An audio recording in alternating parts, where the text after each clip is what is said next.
Hello everybody and welcome back to another video. I'm doing something a bit more interesting. Also I'd like to make a bit of a small announcement before we begin. I have literally no ideas for content, so I have formulated a plan. I'm literally just gonna start uploading whatever now, and I'll try to get something out daily, so, yeah, hopefully that's gonna work out since I have vacation now too. But yes, I am doing a Doors and Rums fan games tier list because I play a lot with Mini, and, I'd just like to rank them all because there's 18. So, yeah, here we go. Alrighty then, so first up we have Doors on a Budget. I made a video on this game, and I think Minnie suggested that I play this with him. Yeah, it's actually pretty goddamn good. It's humorous. I like that it, like, skips the more boring parts of the game at first. Everything else seems fine. Also, the second sequel chase was just funny, honestly. Yeah, it's basically just a recreation of Doors, but with, humor elements, really. That's kind of, what it's about, so I'm just gonna put this in the A tier. Alrighty then, next up we have Doors Hardcore. Really well made, definitely deserving of the S tier spot. Only problem I have with it is that it's horribly unbalanced. Like, it is stupidly hard. And honestly, I was complaining about how Doors as a whole is really easy. But this is just way too hard, honestly. It adds in a bunch of new entities as a direct mod for Doors, not its own game, believe it or not. And it's pretty cool, I'd say. Doors Impossible, another mod or script for Doors. It's fine, I guess, like, it's not the best thing ever, and some of the entities are a bit shit, such as, Common Sense and Silence. You can see both of them on screen right now. Alright, next up we got Discarded Rooms. Wow, this one is actually really bad. First of all, there's, NPCs in the lobby for whatever reason, and the room generations are somehow angled up. There's way too many goddamn items and all of them are modeled like shit and really don't do much. The crucifix is also a bit useless, I don't know why it exists, and lockers don't even work. Let's go, lads. Rooms but bad, basically Doors but bad, but they didn't even try. Unlike Doors but bad, Rooms but bad is just plain lazy. There's only 3 entities, they are stupidly overpowered, they can kill you out of lockers, and there really isn't much to this game at all. It is worthy of the F tier spot. Infinity Rooms, actually pretty promising game, and then you find out that every single entity is overpowered as shit, and for some reason you can play the game as normal as a ghost. Why? D tier. Alright, next up we have Neglected Rooms.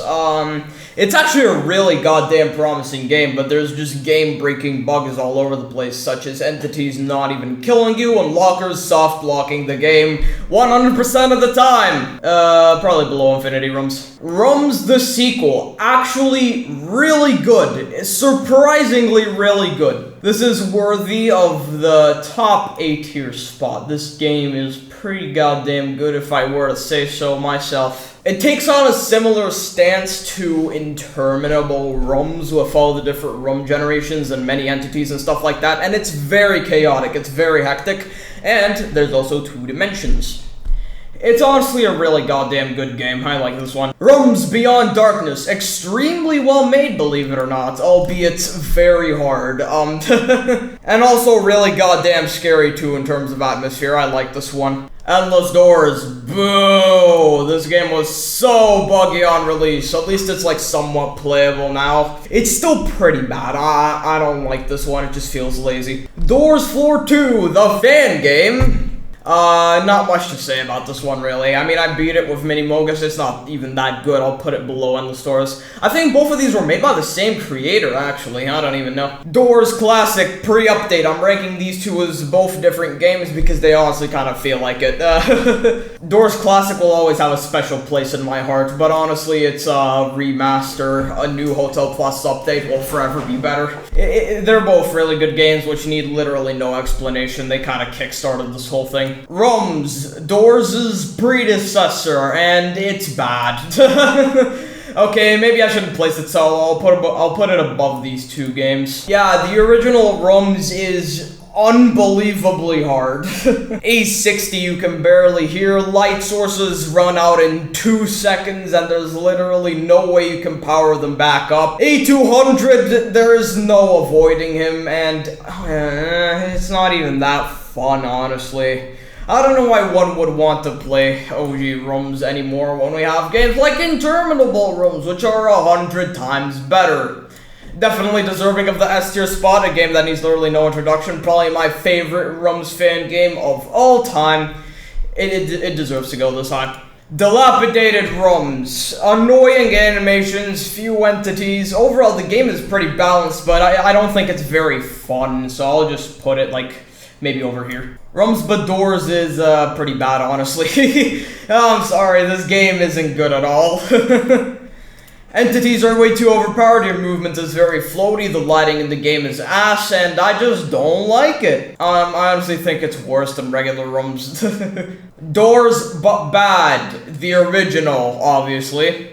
This game is bad, but at least there's like a tiny bit of effort put into it, but it's still incredibly overrated, and it spawned in hundreds of shitty clones. Top F tier, probably.